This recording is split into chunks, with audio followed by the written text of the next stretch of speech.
Okay, now that I've set up my gradebook, I want to go ahead and start building my quizzes. I want to build my quizzes, and then I also want to link those to my gradebook. Now there's a couple of ways that you can build quizzes. One is if you have quizzes that you had already built in Sakai, those can be imported into your quizzes tab. That is done in a separate video that I will provide a link to. But these steps are going to show you how you would create that quiz if you didn't already have one created. But in either case, it'll also show you how you can link your quiz to the gradebook. So to create a quiz, I'm going to click on New Quiz. And here I'm going to name my quiz. So if you remember, my first quiz was due in week 3. So I'm going to name it week 3 quiz. I can name it quiz 1 if I have multiple quizzes, but for now I'm just going to stick with week 3 quiz. And I also have the option to set up categories in any platform. So whether I have my quiz, my discussions, my assignments, I can set up categories. Because I only have a few quizzes in here, I don't feel the need to set up different categories to help clarify to my students which category of quiz this falls under. So I'm going to ignore categories here. And then it gives me the option to add and edit my questions. So when I click here, I can start to build in my questions. So let me resize this a little so you can see what's over here. So I'm going to click on New. And from here, I have all of these options to pick from. So I can, create a question pool. If I want to create a question pool that then I have a certain number of questions that populate the quiz for individual students, and that may be different amongst the students. Or I could do a standard true and false, multiple choice, multiple selection. So you'll notice there's quite a few options here. You may want to take a little bit of time to explore your options. And then you'll notice here it also gives me the option to import. So not only may you have a file from Sakai to import, but you could also possibly have quiz pools that are provided by your textbook publisher that are already created to be importable into a Brightspace platform. So if you're unsure, that's a good question to ask your publisher if they have question pools that are compatible with Sakai or with Brightspace. For now, we're going to go ahead and click New, and I'm going to do multiple choice. So from here, it's giving me the option, and I'm just going to scoot this over a little so you can see. I'm going to type in my question here. So for time's sake, that's my question. And then I have different answer options. You'll notice that I can, if I only wanted to pick out of 3, I could certainly remove this here. I can also add answers if I wanted to have some additional options. And then what I want to do is make sure that I select which the correct option would be. I can opt to randomize answers for students. That's helpful so that students aren't on the phone with others, taking the quiz together. And then I can also determine how many points I want this question to be. I can determine this now, or I can go back and edit the point values later. So for now, I'm going to keep this as a 1-point question, and I'm going to click Save. So there is my first question. And I'm just going to go ahead and add another.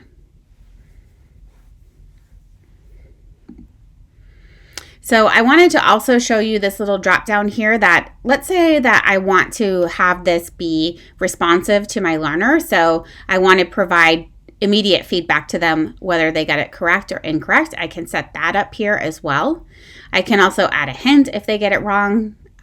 That then would populate to them, or that's an option for them to access beforehand, and some other additional options as well.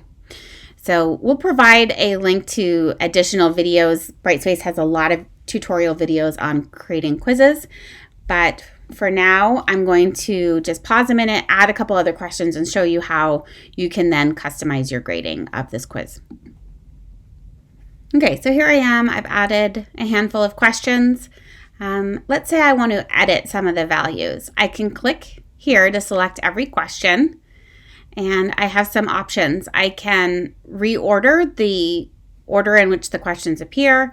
I can also edit the values. So you'll notice it has point values. Let's say, you know what, I really think this question is worth more points. I certainly have the option to adjust the points per question. I also have an option here to select the difficulty. You'll notice a lot of textbook providers, when they create a question pool for you to import, they'll automatically come with difficulty levels, and that's really helpful if you want to analyze how the students are doing based on the difficulty of the questions. I also have the option to make questions bonus questions, and it will automatically default as mandatory. I don't need to select those. So here I'm going to click Save. And now I have, again, my questions, and I have what point value I want for each of those. Now I can click Done Editing Questions. And here is my week 3 quiz.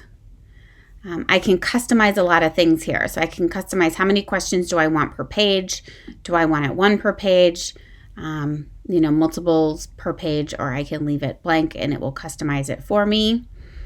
Do I want to shuffle the questions at the quiz level? I can certainly do that as well.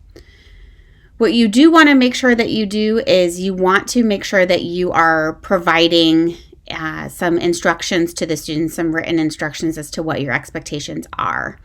So I can do that under my introduction, which will pop up when the student clicks on the quiz. You'll notice there's also an option to customize the description, which the student would see before they click on the quiz. So you could put your directions either as a description or as an introduction, depending on when you would like them to see those instructions. Below, you have some options for advanced properties, which you can explore a little bit more as far as, allowing hints and that type of thing. But from here, what I want to do is set up the restrictions for this quiz. So from here, I can go to the Restrictions tab. I can set a window of time that the quiz will be available to students. So if they're only allowed to take it at a certain day and time, I can certainly set when it's opened and when it closes. I also can set a due date by the time they need to have completed the quiz, or it will no longer appear open to them. Right here it says hide from user, so it will default as hidden from the user, preventing them from being able to access the quiz before the start date. If you provide a start date, it will unhide the quiz. If I don't have a start date, then I'm going to want to unhide the quiz manually for my students so that they can see it. There are specifics for release conditions. That is a more advanced tool there. And then restrictions. But here's what I want to look at is timing. So do I want to have a time limit for this quiz? So let's say I want my students to have only 60 minutes to complete the quiz. And right here it would see a recommended time limit, but if I want it to be enforced, meaning that the students are removed, I can click 60 minutes and they get 5 minutes before it's flagged that they've exceeded the time limit. I can still allow the student to continue to work, but if I want to basically say, at 60 minutes, you can no longer do anything, then I can prevent them from moving forward.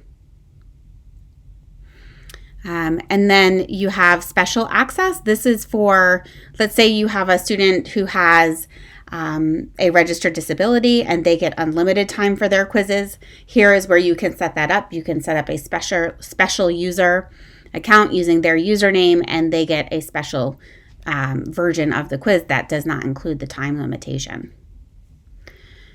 So from here, what I want to do is, again, the value of the gradebook, creating the gradebook first, is it allows me, now that I've created my quiz, to link it to my gradebook. So a couple of things here. The first is, do I want it to be automatically graded? If I don't select this, then it will grade the quiz but not populate the gradebook. So I like my quizzes to just push out to my gradebook especially if I don't have any short answer questions or essay questions. So I'm going to select to push it out. And then here I'm going to link it to my week 3 quiz grade book item because I built that in the previous video. I showed you how to build that. And again, this allows that automatic export to the gradebook. And this is it. Lastly, I can also allow them to have multiple attempts. Let's say I want the students to be able to complete the quiz twice before getting a final grade, and I want their highest grade to be selected. Again, I can choose other options there as well. That's all I'm going to show for now for this. The rest has to do with, connecting to objectives and pulling reports, and it's really more advanced user components. So here I'm going to click Save and Close. Then what I would do is I would just add my week 6 quiz. Since I did have 2 quizzes in this course, I can add that as well. I can always come back and adjust this quiz at any point if I want to make changes to it before it opens to the learner. You'll notice here it does say hidden because I had not removed that hidden option, so it is hidden. I can unhide from here without going in if I click the drop down, and I can make it visible to the users. But as long as it has this here, the students cannot see it. You'll see this icon showing up in other locations as well as we continue to build. So next up, I'm going to show you how you can build out your discussion forum.